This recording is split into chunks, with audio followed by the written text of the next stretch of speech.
বন্ধুরা, আমরা এমন কেন বলেন তো? আমরা বহুরূপী কেন? আমাদের ভিতরে এমন কিছু মানুষ আছে, দেখে মাঝে মাঝে হতভম্ব হয়ে যায়। এটা কেমন, কোন প্রকৃতির?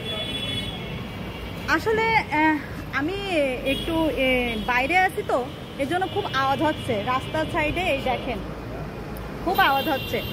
তা আমি এই কথাগুলো কেন বলছি জানেন?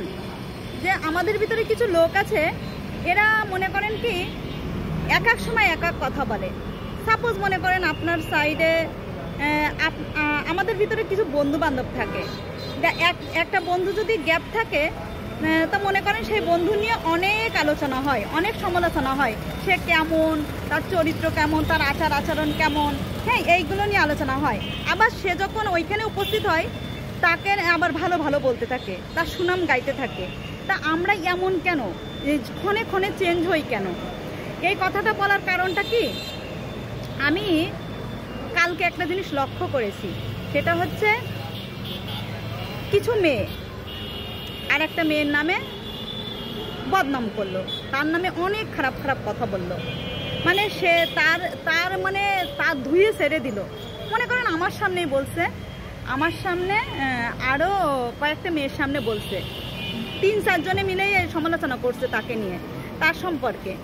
আবার আমি তার আধা ঘন্টা পরে যেয়ে দেখি সেই মেয়েটার সাথে খুব মধুর সম্পর্ক, আর তাকে আপু আপু কত ভালো ভালো প্রশংসা করছে, তার সাথে তার কাছে আবার টিপস নিচ্ছে। হ্যাঁ, তাই এই মানুষগুলো কোন প্রকৃতির বলেন? আবার তার সম্পর্কে কিন্তু পিছনে অনেক বাজে কথা বলছিল, তাকে হিংসায় জর্জরিত হচ্ছিল। মানে সে সুন্দর দেখতে, সে স্মার্ট, একটু বুদ্ধিমতী, অনেক কিছু হিংসা করছিল।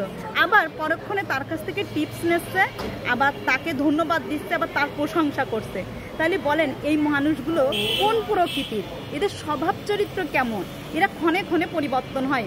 তাই বলবো, এই ধরনের মানুষের সাথে কখনোই মনের কথা বলবেন না, কারোর সম্পর্কে আলোচনা করবেন না, কখনোই কারোর দোষ ত্রুটি নিয়ে কথা বলবেন না। কারণ এরা পরক্ষণেই যে লাগিয়ে দেবে, আর তখন কিন্তু আপনার সাথে শত্রুতা শুরু হয়ে যাবে। তাই এই ধরনের লোক থেকে সাবধান।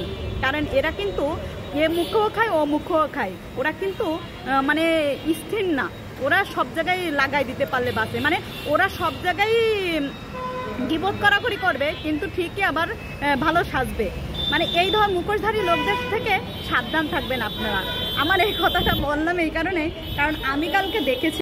কালকে যখন ওরা এই কথাগুলো বলছিল, তখন আমি ভাবলাম বসে বসে যে এই মানুষগুলো কি একটু আগেই আমার সামনে ওই মেয়েটাকে নিয়ে অনেক কথা বললো, আবার পরক্ষণে কি করলো, আবার তার সুনাম গাইলো, তার পিছনে কিন্তু বদনাম করলো, আর পরক্ষণে সুনাম। তাই বলবো, এই ধরনের লোকের সামনে কখনো কারণ নিয়ে কথা বলবেন না।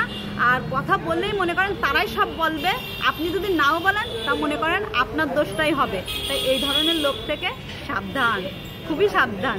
এরা কিন্তু সুযোগ সন্ধানী, যে পাত্রে যায় সে পাত্রের আকার ধারণ করে। সবাই ভালো থাকবেন, আল্লাহ হাফিজ।